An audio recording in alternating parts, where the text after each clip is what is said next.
Welcome to Backstage with Becca with special guest, Jonny Perl.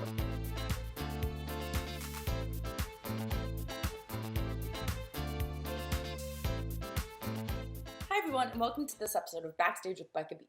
On this episode, you might know him from duetting with him on TikTok, or if you live in the Los Angeles area, you might have seen him playing piano at Tramp Stamp Granny's in Hollywood.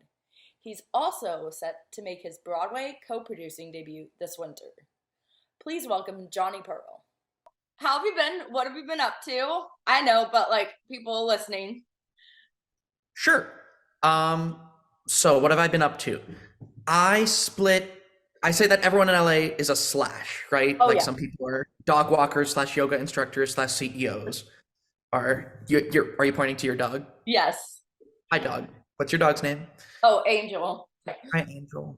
She might bark and participate and answer questions. That's great. I'm the son of a vet, and I totally relate to that. Right. So my slash is, I split my time between production jobs, which are sometimes in animation and sometimes in theater. I do a lot of teaching in music and mostly music, but theater also.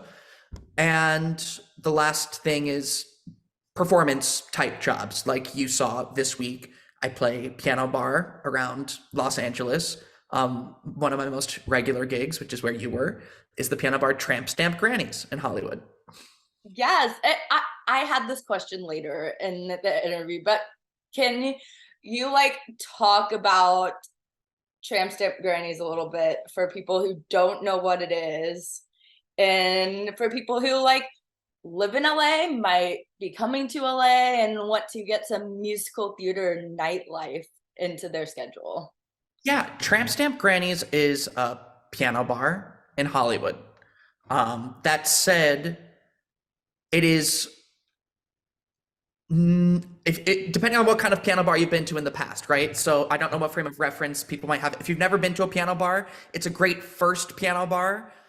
You'll hear probably a lot of Disney tunes, a lot of pop hits, a lot of musical theater. Those are kind of the three most common genres you'll hear throughout the night. But there's lots of fantastic pianists, people that play way better than me, who will play, anything and everything you want to hear at Tramp Stamp. That said, if you have been, there's a piano bar in New York City called Marie's Crisis that is a center of New York City musical theater nightlife that's sing-along piano. And Tramp Stamp was very much inspired by that bar in New York, Marie's Crisis. Yes, that's what I read online, which I didn't know. I actually hadn't heard of that place in New York, which is wild to me. Because next trip, put it on the list. It's fun. I've been once. I feel like I know most venues in New York, even though I don't live there. So I was like, wait, why have I never heard of this venue? Yeah, it's not so close to all the theaters, which I feel like is where you'd usually be. I think it's around 30th. Yeah. That's my little Times Square area, and I don't think I've ever ventured past Bryant Park. I'm just looking on a map. I'm like, where is Marie's Crisis? I need to know you better. Wait, how do you spell it? Marie's Crisis is all the way down. Marie, M-A-R-I-E. So Marie's Crisis is all the way down around 10th Street. Wow. So it's probably close to where, is it around where Titanic is? That's a good question. I don't know where Titanic plays. Where did Titanic play? It's a little farther than the Broadway area. Let's see. Titanic is playing at, I don't know. It's a grid there. Oh, the Darryl Roth, around 15th Street. Okay. Yeah, so closer to that. Exactly. Pretty close. Wow. Okay, so next trip, I got to plan to be around there. Sure. Okay, cool. So how did you get involved in working at Tramp Stamp Granny's? Cue the flashbacks, right? Yes. I see my life rewinding before me. Yes, to literally before the pandemic, I think, too. Yeah. But I mean, it goes back to the question, because I never intended I never planned to be a pianist, to be a music director, to be a piano bar performer. That was never something that I was intentionally aiming for. I started in Wow. children's theater. I grew up at an amazing children's theater in Maryland called the Musical Theater Center, where, I was part of a, for lack of a better word, a show choir, a performing ensemble, where every year we would do Broadway reviews. They called it Spotlight on Broadway. And that school, Musical Theater Center, with teachers like Lisa Carrier and Tammy Roberts and Diane Hamilton and Barry Hamilton, Dan McDonald, exposed me to so many musicals, right? Because we would do a show every year that was songs from 20 to 30 musicals. And so even though we would just get that sliver of song, a song from, just the one that pops into my head is the Streets of Dublin from Man of No Importance, right? And it's like no kid that age would ever look into a musical Man of No Importance, but because we Totally. did that song from that show, they were very good about getting us to research and do our homework about the characters we would play in each of these songs. And so that was where I built a musical theater rep, right? Just a kind of encyclopedic knowledge of shows. I was gonna say this sounds like Broadway kids, kind of like a Broadway kids group, because I feel like I used to listen to Broadway kids albums, like literally on repeat, owned every one of the records, and I feel like a lot of those songs, like some are just Annie and like Les Mis, but a lot of those songs are like shows that you wouldn't bring your 8-year-old to. Right.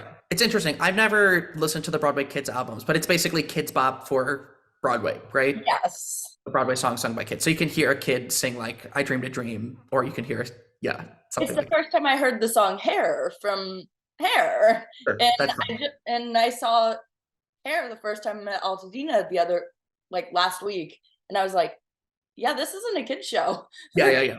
But kids' parents, depending on when the albums came out, kids' parents, like that music, and so I guess the idea behind that branding is, oh, well, I like this music, but my kid might like it better if it was sung by a kid.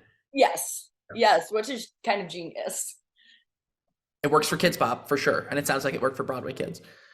For me at Yeah, least. I was the market for Broadway kids. yeah. You Yeah. personally kept them in Oh alive. yes. Okay. Yes. So you were an early adopter of show tunes also. Well, I'd say yes, because my parents, like, I was in gymnastics and like a bunch of activities as a kid, and then my parents threw me and my sisters into like a little community theater in Richardson, Texas, and I did Annie, and I was like, this is the best show ever. Yeah. Annie was my first show too. I was an orphan. The boy Oh, orphan, the singular boy orphan.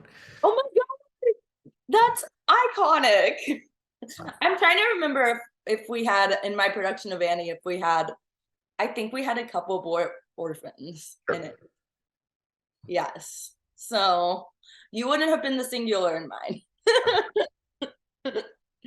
But I also grew up with three sisters, so I'm used to being. Oh, so used to being surrounded by all the girls. Starting with the orphans, starting with my sisters and the Starting orphans. with the orphans, yes. Yeah. What about Annie? Because I fell in love with Annie. So what about Annie made you like kind of fall in love with musical theater and performing arts? That's funny. I don't know if it was something that I immediately, my parents might remember it differently, but I don't know if doing Annie was the thing that like sold me on the bug. I never, um, I honestly think it came from a place of me not being good at other things, right? Like my parents wanted me to try sports. I wasn't great at sports. They wanted me to just other things. Like they tried getting me, and more successfully got me into Pokemon so that I could hang out, Oh, talk to other, I could make friends with other boys. And that worked, but yeah. But your question was, what is it about Annie? I mean, Annie's amazing. Annie's just optimism and joy.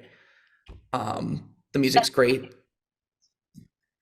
Yeah, Um, and of course, that experience of working with creative people, I think, is like what hooked me there. But not in a, oh, I want to be a performer ever kind of way. But oh, I like this community and I would like to keep doing this kind of way. yeah. So what so you grew up on the East Coast. Mhm. How often did you get to go to the theater, whether it was in Maryland or like did you travel to New York ever for theater? Yeah. Yeah, So how much theater I, did you see? I have the same question to you after for Texas. Oh my Um, God. I, I feel like the show I saw the most was probably other community theater productions of Annie, which is kind of funny that we're coming back to it. I just remembered like, oh, so and so from this middle school, so and so from this Yes, high school, so and so from this community theater. There's always Annie, right? It's always happening, literally. especially during that period. Oh my gosh. Um, DC has a great theater scene. I think early we started seeing a lot of community productions. Um, and then later expanding into the great regional theater scene in DC, signature theater, studio theater. I think that was maybe something that also broke the bubble. My friend Max Talisman, who was in the children's theater with me, he made his professional stage debut, or maybe it wasn't his debut, but he had a significant part in a production of Caroline or Change at the studio theater, and that got us out into DC. You know, for going from the suburbs into the Yeah. city of DC to see studio theaters, Caroline or Change, and that was a significant like memory of seeing a higher caliber professional production. Yeah. And then New York for the first time was the eighth grade field trip to see In the Heights. That was my first Broadway show. Oh my gosh. Look, it's like I feel like I'm always surprised when because like the East Coast to me, it's like it's so much like easier to travel there than in Texas to New York. So I'm Mhm. always like surprised that like, hey, like even if you grow up on the East Coast, you're not like you don't go to New York literally every weekend to see shows there. I think most of the state of New York has maybe been to New York City a couple times. Yeah. And then I bet some of them probably actively avoid New York City. Yeah, of course. Yeah, because they're like, this is like Hollywood in New York. We're going to avoid Hollywood Yeah. Boulevard, like Hollywood and Highland area. Right, right. Definitely the more touristy parts. Yes. But so in Texas, you had your community theater, and what was your access to theater like?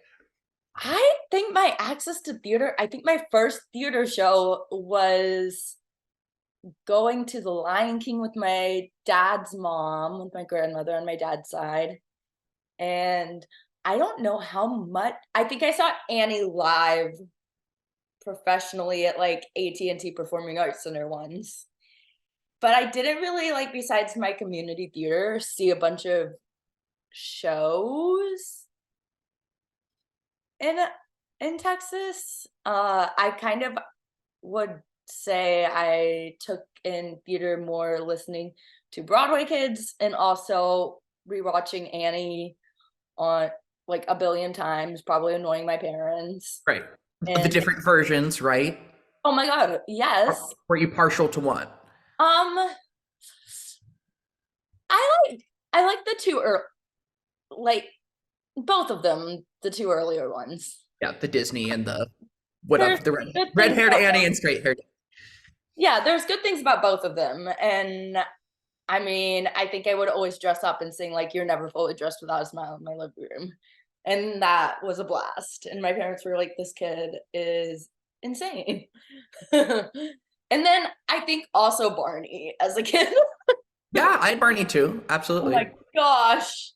That was like, I think that's the earliest memories my parents have of me like in front of the TV, Sure. just like enjoying. Do you have uh siblings? yeah. Uh So were they also into it, or were you the weird one? um they were, and they were in like productions. Yeah. I mean, my one of them was a dancer and like did dance, and then one of them was also a gymnast like me, way better than me, and also did singing on the side. And she has a great singing voice. I wish she had taken that up, but she didn't really like take that up. It got very gymnastics consumed all her time, and it paid off because she went to Oklahoma, which is like the top gymnastics school Mhm. in the country. So yeah, they were into it too. And I think they go to shows with me. Like Mhm. I every time I'm in Dallas, I'll ask them to come to a show with me, and they will participate. Don't have to force them. That's good. It's good to have people to go with. Yes, I love it. I love it.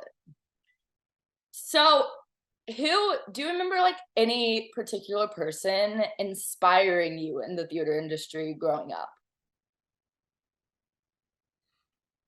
Okay, so good question. Um, I mean, I can, a couple are coming to mind, and it's like choosing who to talk about, right? Right. But I think Like, one of the people that had probably some of the most influence on me was, just going back to the school, the Musical Theater Center. By the way, we never got to the answer of what exactly led to Tramp Stamp Grannies, so we're getting there. we'll get there probably when that question comes up on my list. Right. Um, Barry Hamilton is the guy who comes to mind. And Barry was our music director at this school, the Musical Theater Center. And he was a judge by day, but his passion and what he spent so much of his time doing was music directing for not only kids, but he did adult productions too.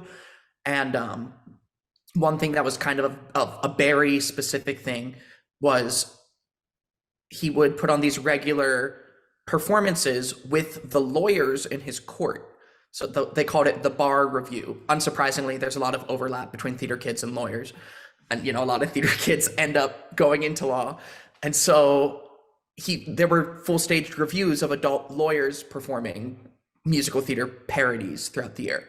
But I bring up Barry because he's the one that one was my first uh, role model for someone who is, on the musical side of Yeah.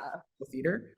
And two, because he just loved the history and the art form, and was a great role model for as a teacher, also for not only bringing the kids up in their own skills, but teaching us how to be teachers, if that makes sense. Because I do a lot of teaching now, and there's not any time I'm at a piano, either in an educational setting or in a performance setting, where I'm not doing something that I learned from Barry. Yes. Oh my gosh. Does he still do this like lawyer group thing? Because maybe my dad needs to travel there. That's sweet. Thank you for asking. Barry passed kind of recently. Oh I no. want to say in the past 4 or 5 years. I don't know how long it's been. But it was a big community moment when he passed. He's had, a lot of students that have gone on to, a lot of cool stuff, and they all came back and Yeah. to celebrate him. Oh, Yeah, that I know. that lawyer thing is crazy to know about because I'm just like picturing my dad in the theater. Sure. Yeah. It's crazy. Like I have a vivid image in my head. So your dad also has a creative spirit. I think it's somewhere in there. I think it's somewhere in there. And he like sings along to country songs all the time and has a pretty decent voice. So Yeah. yeah, yeah. So I'm curious, how did you get from the East Coast to LA? Yeah. UCLA is the short answer. I applied to a couple schools for college. I didn't know what I wanted to do specifically in college. I knew I wanted to work in entertainment in some way. I wasn't as set on the performance side. I wasn't even set on the music side. Um, and going back, you asked about influences. A specific moment comes to mind. There was this artistic director and choreographer that we worked with. His name was Michael Bobbitt. And there was one day in our rehearsal at MTC where he was trying, it was a boys' number, right? So it was all the boys in the room. And maybe us boys were being, a little silly. We were high school boys. And he was trying to get our focus. And he turned to each of us and he said, "Do you want to be an actor? Do you want to be an actor? Do you want to be an actor?" Like trying to get us to take us seriously. And every single one of those boys said yes. And every single one of those boys are still actors, right? They knew in high school. But when he looked at me, I was like, I don't know, maybe. Like, I like this, but I think I'd like to be involved in some way, but I don't think I necessarily want to be an actor, which wasn't the conversation he wanted to have in that moment. I think that answer kind of annoyed him in the moment. He's like, Um, okay, next. Yeah. And actually, I think maybe one of the things I said was, I think I'd like to do what you do, Michael. Like he was an artistic director. And that idea of developing new works and running a theatrical season is still something that appeals to me. Yes. I mean, like just being creative. You're like, I don't know what I want to do specifically, but I want to be creative and I want to produce art and be part of the reason people get to go see art and like take in art. Amen. And Yeah. so when I was applying to college, I thought that maybe I was done with theater stuff. I was like, oh, I'm going to try more for the film route. I've always loved animation. That was always something that I wanted to do. And I'm lucky that I have gotten to participate in. And UCLA ended up being, it's funny because it was between NYU and LA, right? So it was that literal like New York, LA, what am I going to do? Coast. And ultimately, LA ended up making more sense. The financial package made a lot more sense. Um, yeah. And I had one cousin out here at the time. My cousin Robert was working in the mailroom at CAA. So that he was the first, my cousin Robert was the first person that made me aware of Hollywood as an industry and not just a concept, right? Growing up in Maryland, it's just like, oh, that thing over there. It is a concept in like different states. It's like, but once you like get out here and like you learn, you're like, oh, Yeah. it's like a whole different, it's a whole different ballgame than I thought it was. Yes. But Oh UCLA is what got me out here, and was a great experience and a community to build at UCLA. oh. What about you? What brought you to LA? Honestly the same film and TV Right. stuff. And I mean, I had like I appreciated musical theater and was very into musical theater and like always like to go see musical theater, but I was definitely on the like more like film and TV side of things. I majored in or I got an associate's degree in film and TV in Texas at a community college. And then I came out here and changed my major to communications. Right. We're both Like, communications majors. yeah, to do like social media and like PR, anything in that area at Cal Lutheran University. And I mean, I feel like you're still young in high school. That like when people ask like, what are you gonna do with the rest of your life? Like it should be normalized to be like, I don't know, Right. 100%.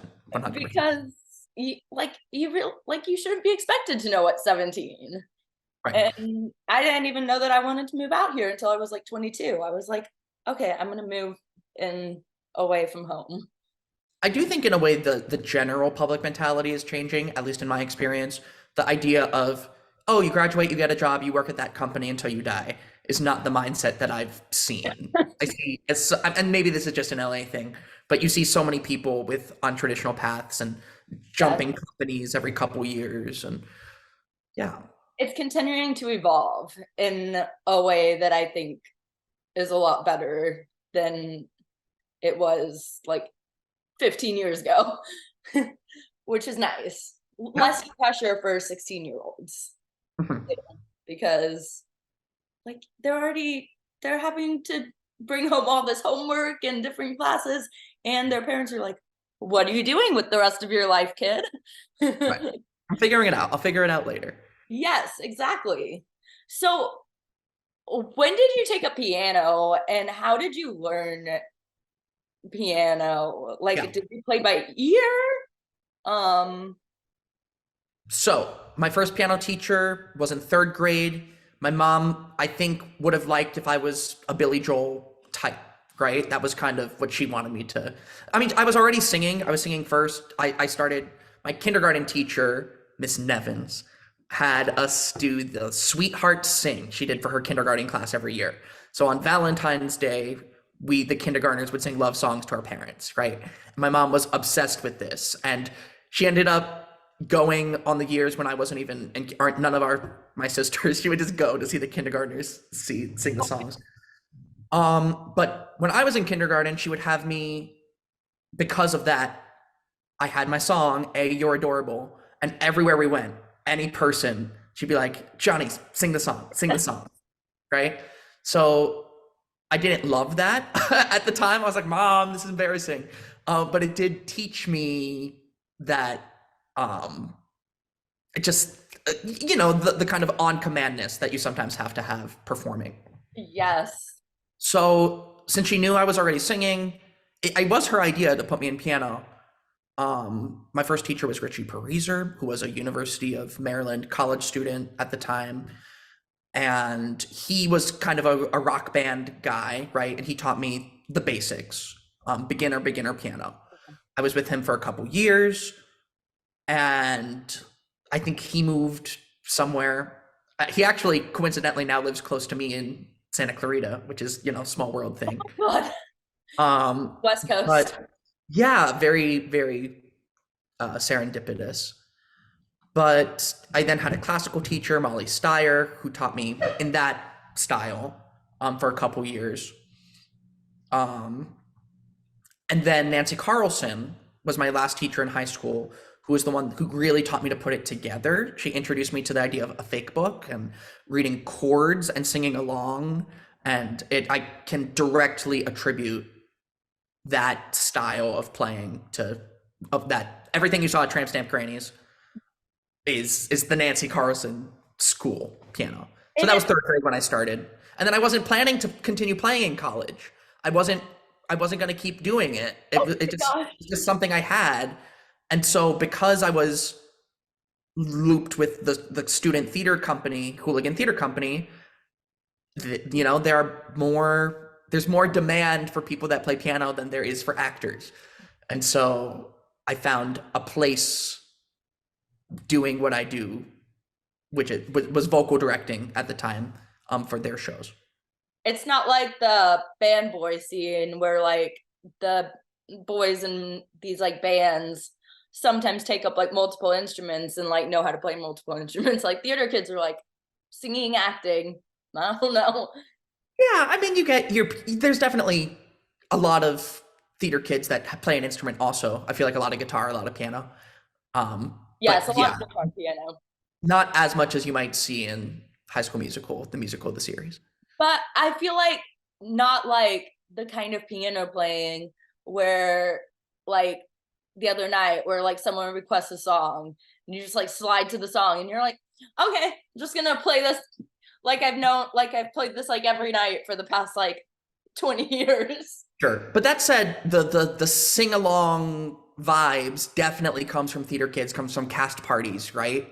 Yes. I very specifically remember being in fourth grade, and this guy, we were doing Annie Get Your Gun, and this guy Harris knew the chords to Lean on Me. And he started playing it, and the whole room sang. And that was a clear memory for me of the first like theater kids sing along. Oh, that guy played piano and he got other people singing in a room just for fun, not for performance, but in a party kind of way.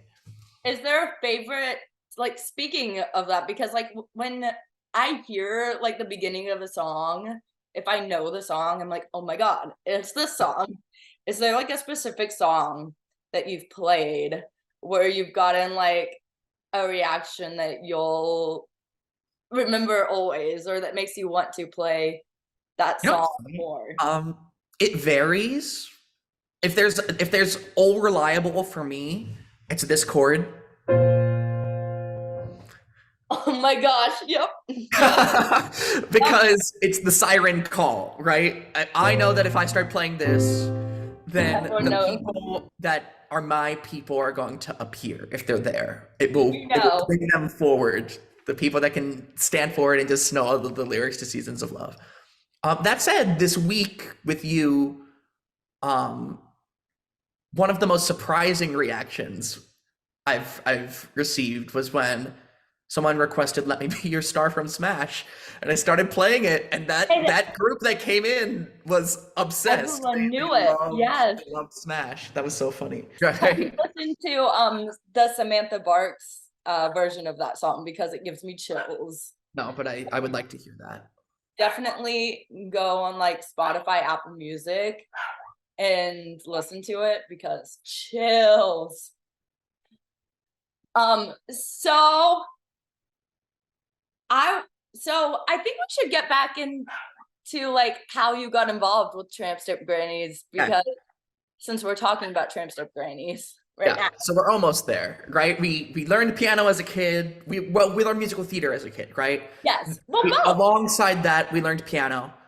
Then at UCLA, music directing and vocal directing. My first time playing with a band was in Hair at UCLA. Shout out to Mei Zhang, who was music directing at the time, and I had never thought that that was something I would do, that I would play with a band and or ever for a musical or for any reason. But they needed a piano player, so she's like, "Johnny, come do this," and I was like, "Great!" And that was so fun. Hair, as you just saw, is Iconic, so. iconic show. I can't believe I had saw it for the first time like last week It's live. not been on that much. It No, is it kind of isn't. fun to find when it comes up. It's So so good. then, when Tramp Stamp Grannies opened, which I want to say was in 2018-ish, about 2 years after I finished college, um,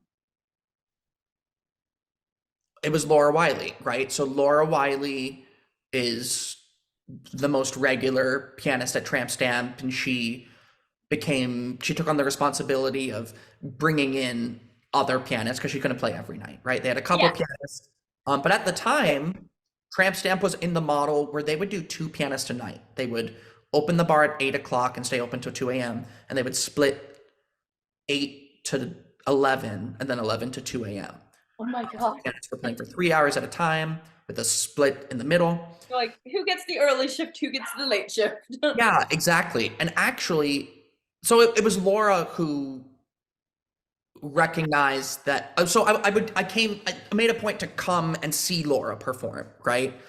And I saw what she was doing, and it's amazing, and she's so fun, and she gets everyone singing along.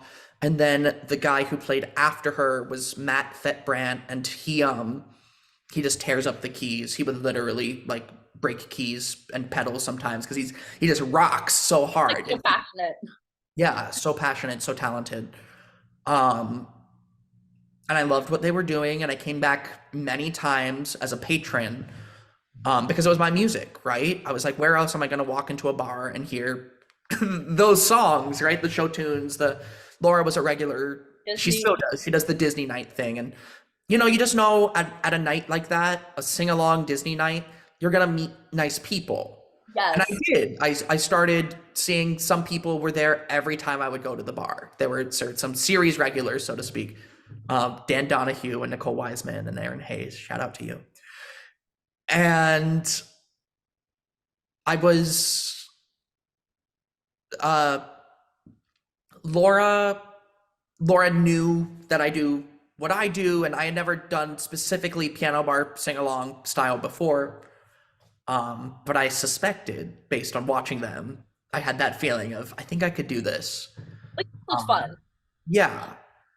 And so I think I started talking about that with Laura, and she, I don't remember the exact order because I had to audition, but also Laura trained me. Like we had a couple sessions where she gave me like her tips for set list and her tips for engaging with people throughout, because it's different than Yeah. a normal piano lesson, right?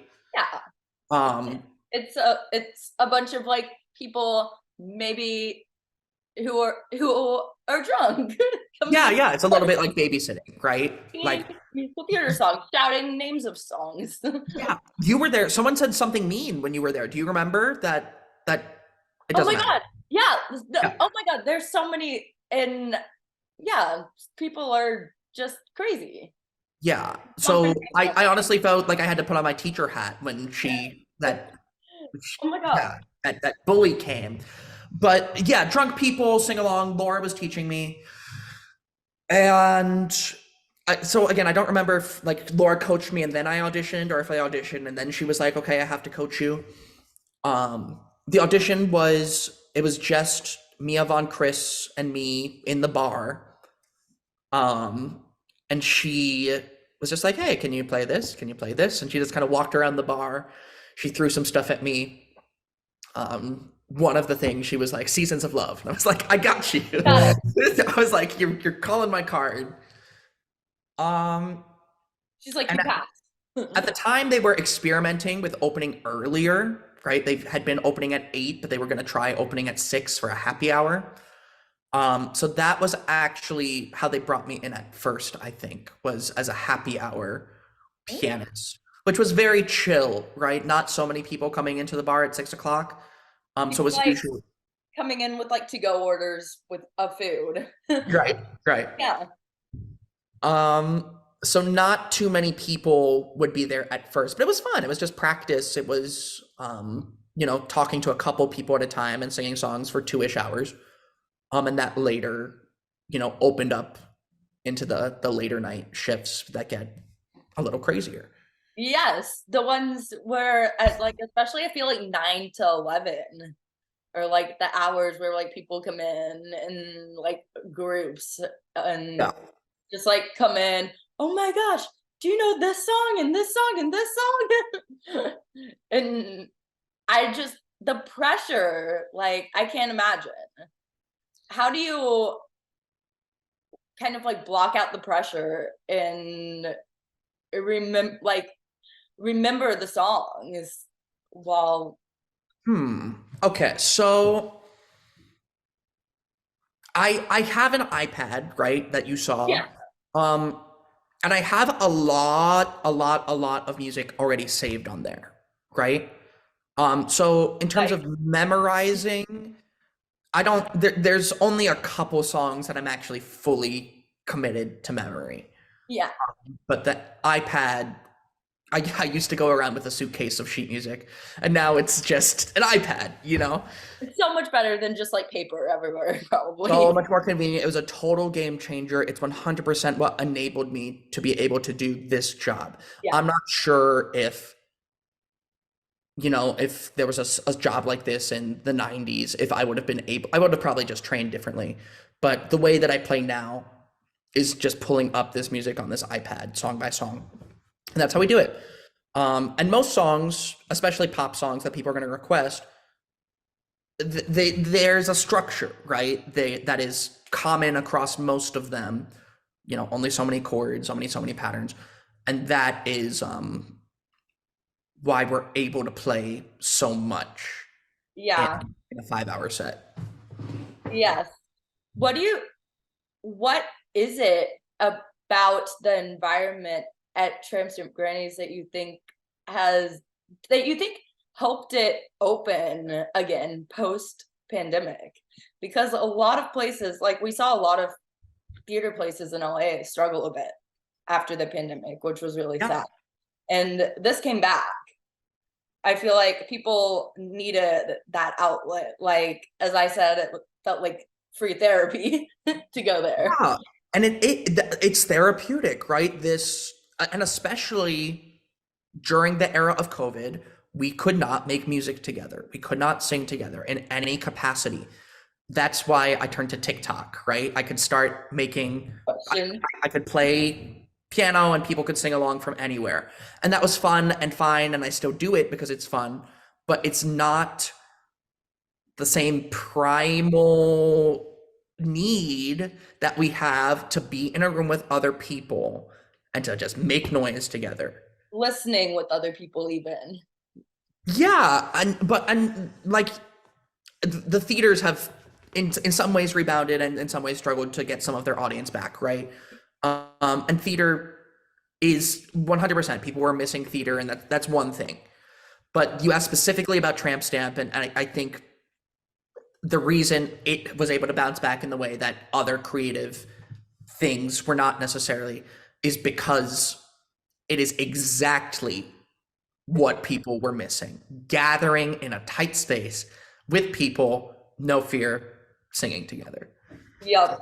And just like shouting lyrics confidently at the top of Sure. your lungs.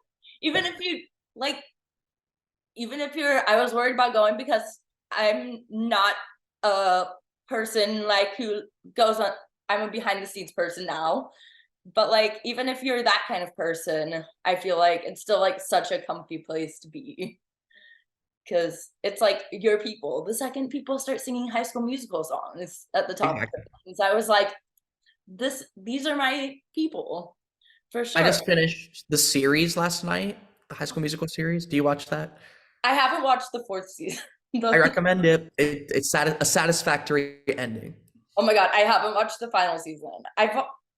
But I've watched every other season, so I gotta hurry up and watch.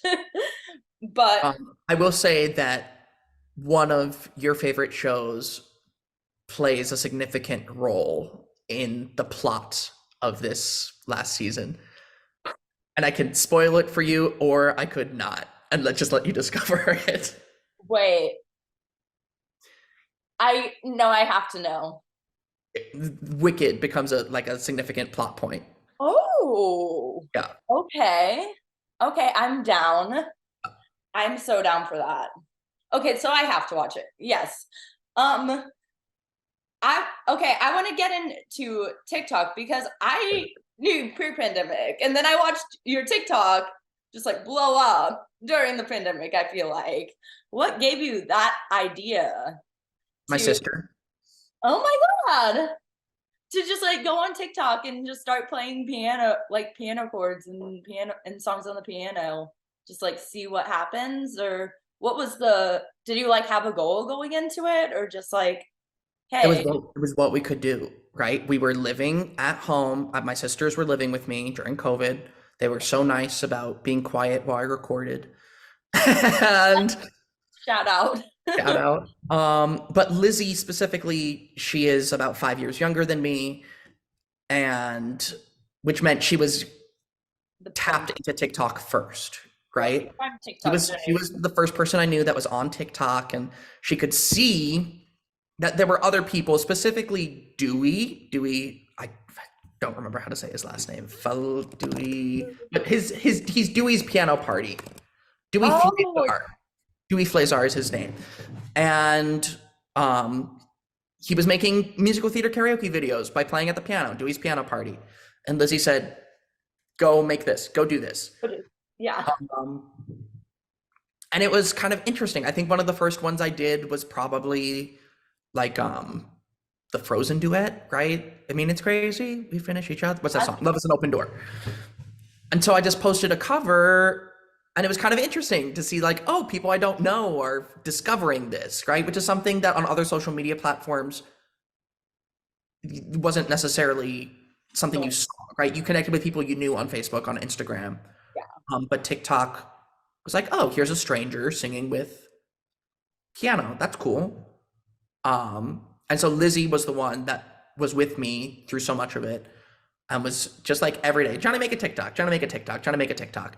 And she would tell me what was trending at the time. She'd be like, Hamilton's gonna be big right now. Go make Hamilton. And she Um, was watching. She was like, this is what you're playing today. Yeah, yeah, and she still does. Like she'll send me like, go make this. God.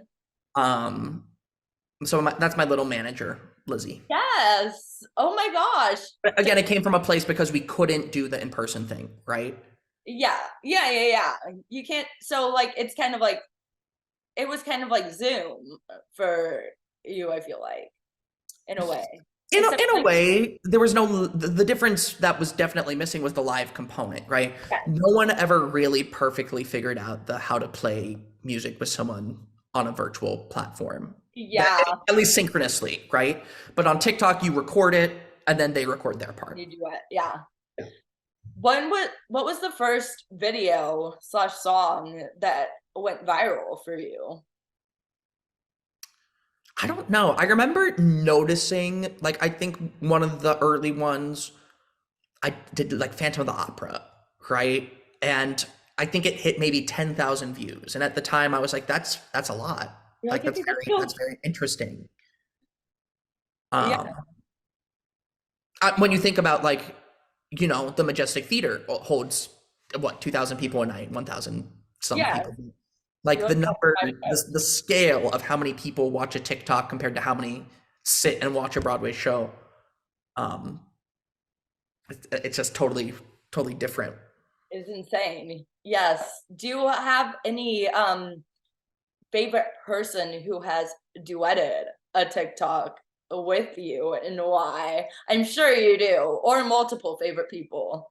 It's been cool to see because I mean some of these people were high school students or college students, and like literally the person that comes to mind right now is Nick Daly.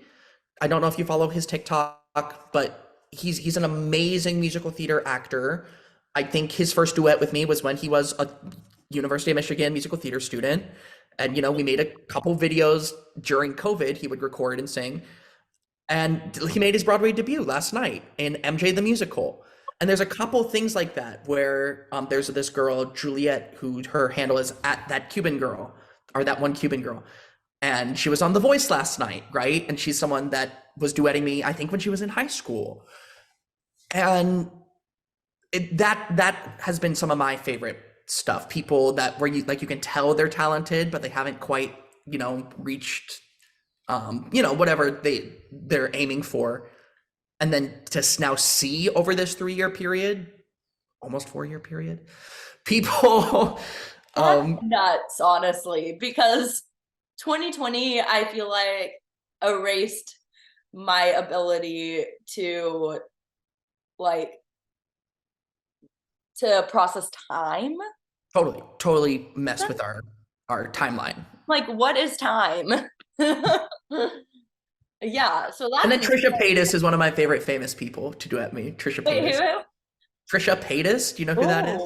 Oh, um, wait, I probably do. Not necessarily known for music, but Okay. he's just a general influencer, I'd Oh, say. oh my Um, gosh. and she's not just when she duetted me, I didn't know who she was. But I've since, followed her and grown. I really like her content. I think it's really positive. She has a baby, and it's super cute. Her It's like baby's name is Malibu Barbie. Yep. love. It's like a way to like also like learn about new people on TikTok to follow, like talented people to follow on TikTok. Totally. And Like, there's so many people that like I feel like I know them, even though I've never met them because of the TikTok. And there's a couple that, like, I'm sure when we're in the same city, I will make a point to reach out and be like, hey, I would love to what do you meet do? you. Yeah. What are you doing? Let's go hang out or something. Yeah, Yeah. let's go see Wicked. Yeah. Kind of like, I feel like this is a good segue to LA theater Sure. because LA theater is kind of like a place where either there's an actor from a television series who wants to be on stage Hmm. at this like small community theater, or there's up and coming talent, like extremely talented people who maybe haven't gotten the attention they deserve yet performing at these theaters.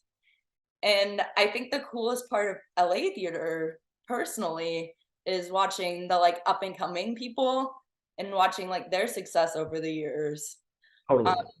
so what do you think? First of all, how did you get involved in the LA theater community? Who like initially involved you?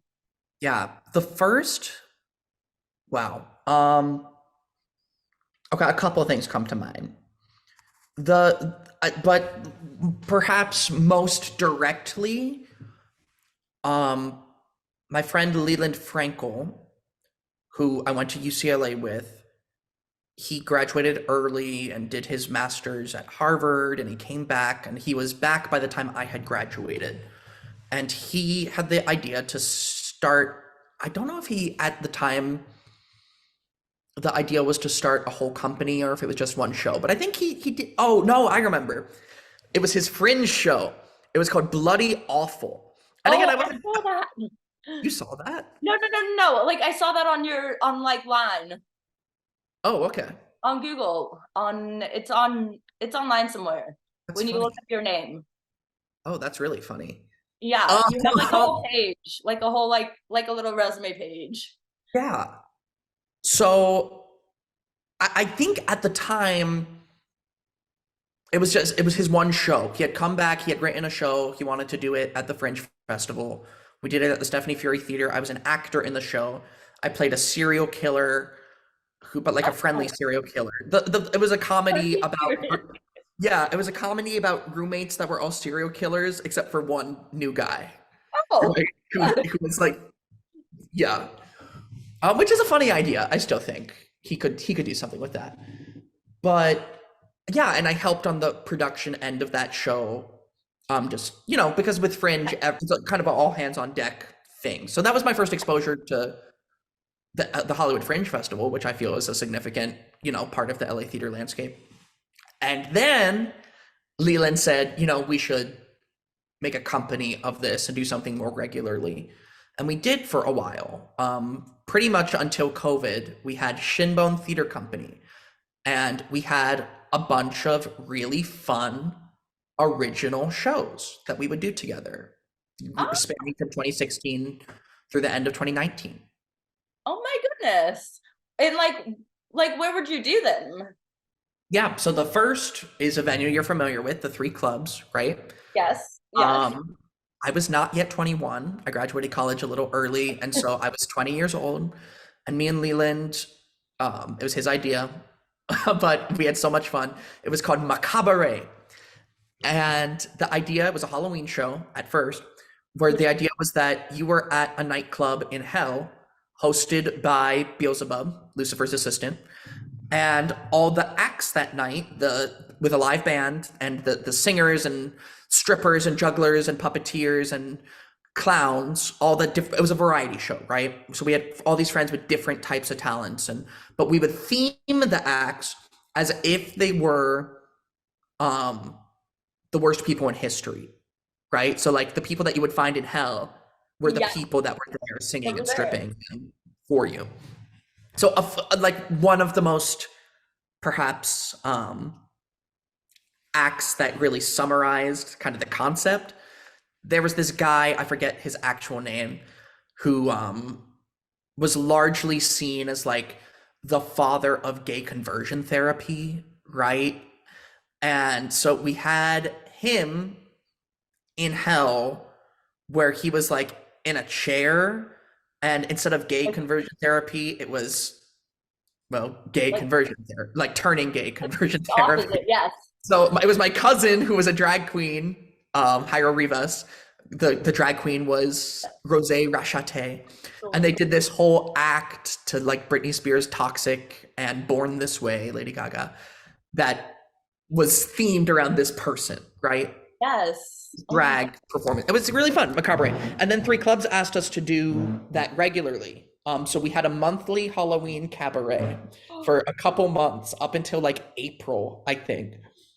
Oh my God. I mean, and like Halloween is for people who don't know, like Halloween is like everyone wants it to last all year in LA, I feel like. I love LA Halloween. I feel like the scene is not specific. There used to be so many small immersive, show. Yeah. interactive Halloween things. And there's still a couple. The JFI has the Willows this year, and Delusion is one. But I feel like the small independent Halloween theater scene is not what it used to be. We got to bring it back. I would very much like to. We got to bring like Scream back and Sure. Yeah. oh my gosh. Yes. So, how do you like go about when you're like helping to produce a show? How do you go about reaching out to people to get them involved? Like, obviously, a lot of people have to be like past connections Mhm. that you made along the way. But like, do you ever like reach out to someone that you've like seen on social media and you're like, hey, I wonder if this person will do my show? 100%. Um, I mean, at the beginning, it was me and Leland, right? So anyone that was in the show was one of my friends or one of Leland's friends, right? But from there, people come, they see the show, they see it's good, and then their friends want to get involved, and people who saw the show want to get involved. And Macabre, we barely paid people. You know, we would pay people whatever we could based on ticket sales at the time. But it was learning. We were all learning.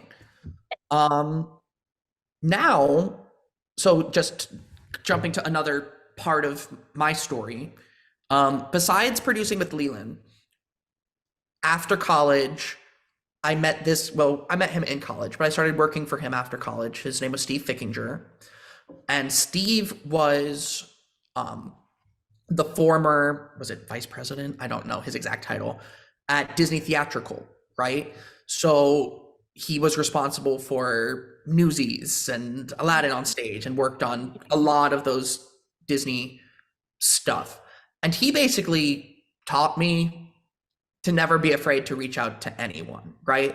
Yep. Like we were thinking there was a new animated musical that we were working on, and the first meeting was like a list of everyone in the like people that my jaw was dropping. I was like, should we call Alan Menken? Should we call Pasek and Paul? Should we call Steven Schwartz? And it was just like, And you're like, wait, you're serious? right.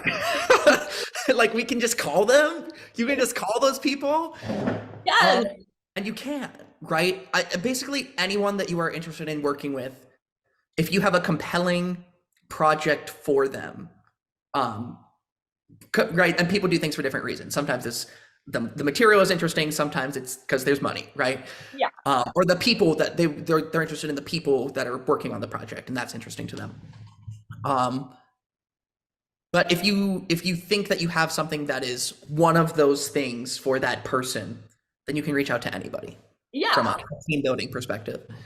Yeah, and it's like, of course, you're not just gonna reach out to someone and be like, "Hey, really big fan. Just wanted to call and tell you that. Bye."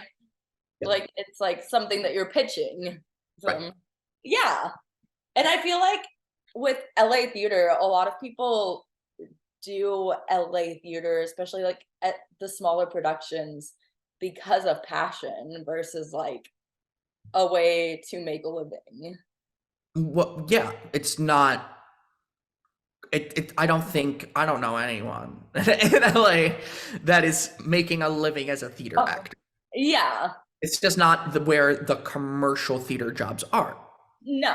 Yeah. There's a bunch of reasons for that, It's but kind of a bonus to like find a gym of a theater company and get to like work with them and perform on stage and stuff. yeah, and I think it's a relatively. I mean, there is a lot of LA theater, but that said, as a New York theater, it's a small circle, right? It's big, but it's small, right? I think I was gonna ask, what do you think makes LA theater so special? I think that's what makes it special personally, the small circle. But Okay, so I think what makes LA theater special? I think because and this is I'm really spinning here, right?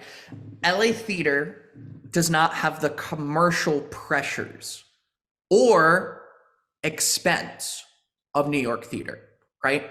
It's cheaper to produce theater out here. And because of that, shows can afford to be a little riskier, right? You don't have to worry as much um, about making a hit, right? Yeah. You can do weird stuff in LA. And I've seen a lot of weird stuff. And there's a reason that that weird stuff doesn't get, commercial to a mass scale, but it's still cool. It's still cool and weird and different. The Um, parody ideas. what's that? All the parody ideas. But the parody ideas, right? I mean, you could do those in New York, but I think those actually stem from a place of trying to be more commercial, right? They're banking on an existing name to bring in an audience. It's just like so like I feel like they don't need the like those parodies don't need like all the set pieces and the props and stuff. Like it's just the comedy and That's true. and the talent that you see on stage in LA that you don't see in New York. Like it's a different group of people. Yeah, I mean, and there is smaller theater in New York too. That's not the big budget Broadway stuff. Um, but yes, to what you're saying, there's a lot of lower budget theater out here. Yes. I love it personally. Yeah, of course, we do. Yeah, Yeah, like all the Rockwell Bourbon Room stuff, RIP Rockwell. yeah, Um, and I mean, after hours too, which you were involved in. yeah.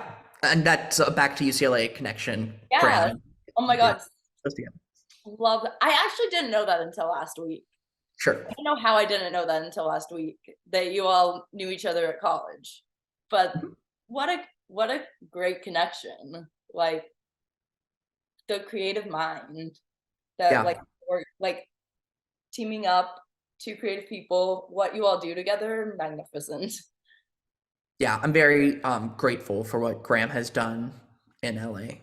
I think his productions really, he puts so much into his productions that Yes, they do feel they feel elevated, right? They feel closer to something you could see in New York sometimes, definitely, most of the time. Yeah.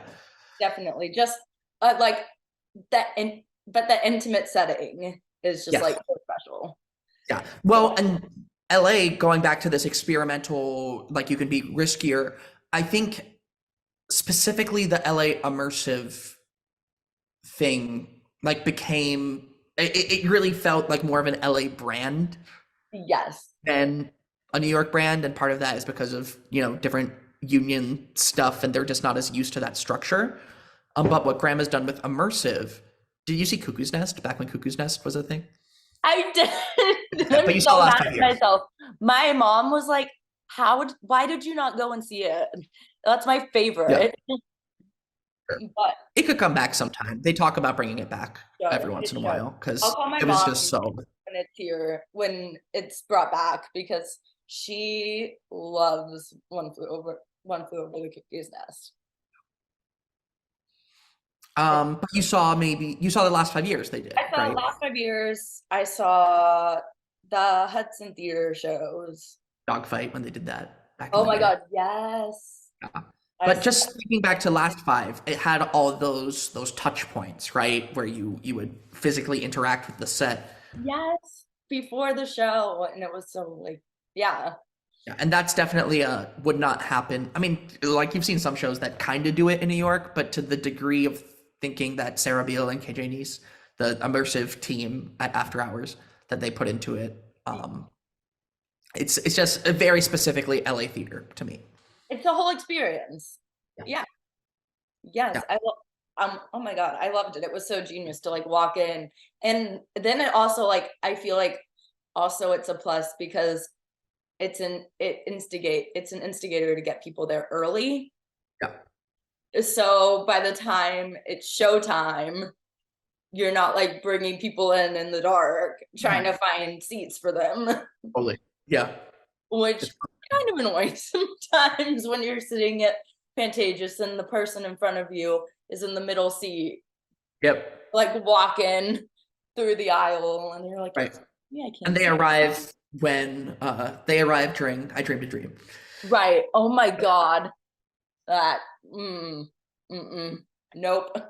I'm like, excuse me, can you not buy You're late. You don't get to be in the in your seat. So what is on your bucket list performing wise that you haven't done yet? Okay, so thank you for asking. um, I have a couple things. Uh, The thing that immediately sprung to mind, I keep saying, I just want to, like, how do I phrase this? I'm not a fame chaser, right? I don't care about being famous, but I just want to be famous enough for like a random theater. I don't care where. It could be some middle town somewhere, wherever, to stunt cast me in a musical. That's And it. what and like what role would you want to be stunt casted in? I would take anything. I want to be stunt casted. Um, and but in terms of like musical theater stuff, I would still like to do from an acting perspective. There's roles that pop up every once in a while. I think a lot of the Sondheim stuff I would still like to do. Sunday in the Park, Company, um, stuff like that. Yes. Or on my performing like actory bucket list. Oh, Merrily, I would love to do. Okay, so I'll be turning 30 in a year and a half, and I'm planning to stage Tick Tick Boom as like me, you know. Yeah. So that's a to happen project. And then my friend Maeve, have you met Maeve? Maeve Riley? The name sounds familiar. Yeah, you'll meet her if you haven't yet. The Uh, name sounds familiar. she's a longtime best friend from UCLA, and she's one of my favorite vocalists. And we have a bucket list production of Merrily We Roll Along that we want to do together. Ooh. I just talked with someone in Merrily on Friday, and I've never actually seen that show live, but I need to get to the East Coast to see that. Yeah, or you'll see it Or when. wait, Yeah. yes, yes. Oh my God, the Tick Tick Boom thing, it has to happen. Yeah, I did it when I was turning 20, which is so funny. But Change the so lyrics. uh, Just change the lyrics when it like, or the script when it says 30 to no, 20. I just played it. I just acted like I was turning 30 when I was really 20, which feels funny now, but didn't Yeah. seem so far fetched at the time. Yeah. Oh my gosh, that's funny. But it's like the best musical, honestly. Or I one of the think I would want to do it as close as possible with some theatrical, exceptions to Jonathan Larson's original, like not so much staging, but just like on stage with the piano. yes. Yeah, yeah, yeah, yeah. Like kind of like how I mean, obviously not the well, like kind of how it's shown in the In the movie. movie, yeah, the movie is trying to show how it was done at the workshop, right? Yeah. Oh my God, that'd be genius. That'd be yeah, you should do Not that. necessarily genius, but it would be fun for sure. You should do that. You should do that. I feel like LA would love that. I hope so. So I Yes. guess I should probably start planning that now if I want it by Yeah, I'll help. July of 25. Yeah, I'll help. Yeah, I would So love that. Are you do you have an interest in that world of producing? honestly, I would love to. I mean, I started this in 2020 because I wanted to do something to contribute to the theater world. And I was like, well, Zoom is the only way to kind of connect with people now and talk about theater. Yeah, Unless I'm just singing to my dog. it's true. You're producing a podcast, like you are a Yeah. producer. Yeah. So I'm, yeah, I would definitely be interested. That would be cool. So to kind of like wrap up, how do you work on like self-confidence in this industry? I always ask. Um, okay. How do you work on self-confidence? I think going back to what I said about how my mom like would just put me on the spot and say, "Hey, sing the song, sing the song." That taught me to kind of not be too precious about it, right? And I think also the piano bar mentality is also helped. It's just a different mindset from actor mentality in that when you're in a show, oh, this is my solo. I got to nail my solo, right? But if you're doing piano bar, you're doing 100 songs in a night, and there's no way everyone's going to be perfect, right? Well, because you're singing for like 5 hours straight, which I was like, how are you still singing? Yeah. So I think it's just how do you work on self confidence? You just have to remember to always like not set too high expectations for yourself. Be kind to yourself. Um, does that answer is that a satisfactory answer? Be kind to Uh, yourself. I think being kind to yourself is like a first and foremost 100% always applies, because you can go on social media and it's so easy to like see another profile and be like, well, I'm not as successful as this person in this, and that means I'm a failure. And that's not No, being right. kind You to can't yourself. compare, especially like you asked about confidence in this industry, right? Everyone's different. Yeah, everyone's completely different. Yeah. So you have to be kind to yourself always, because there's like different journeys that everyone takes. Mhm. So, first of all, where can people follow you on social media before I ask my last question? Sure. I am on Instagram at Jonny Perl, JonnyPerl. So no H in Johnny, no A in Pearl. I always have to say. And then TikTok's the same, but with a dot. So it's Johnny.Pearl. I'm sure you just like when you're telling people in person your like social media handles, you're just like, let me type it in. Usually, yeah. Yeah. Because Yeah. people always want an H in Johnny and an A in Pearl. Oh yeah. I Yeah. have neither. And you're like, no, I'm unique. Okay, so my last question is, do you have anything you'd like to promote? I know you have an upcoming day at Tramp Stamps that you're performing on like next week. I have that, but I have something much bigger than a day at Tramp Stamp. Okay. Yes. Um, and we can talk more about this as much as you want. But Yes. I am making my Broadway co-producer debut with a new musical. It's called How to Dance in Ohio.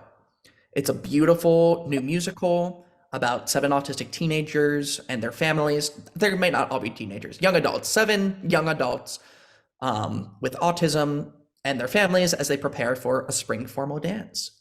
And I'm God. really excited about it. I think people are going to love it. Oh my gosh. Wait, and I think I saw, correct me if I'm wrong, but I think it's on the IBDB page already. Already. Oh, yeah, the marquee is up. It opens on Broadway. Performances begin in November. And then official opening is December 10th. Oh my God, that's so exciting. And like right around the holiday season too. Yes, I hope and believe that will be a hit of the holidays. Oh my gosh, it should be. Thanks for watching this episode of Backstage with Becca B. You can follow me on Twitter and Instagram at Becca B Talks TV. Or for more exclusive content from this interview and more, you can follow me on Instagram and Facebook at Backstage with Becca B. Make sure to subscribe to this channel and like this video, or if you're listening on Apple Podcasts, go ahead and give me a 5-star rating. Thanks for tuning in, and I'll see you guys next time.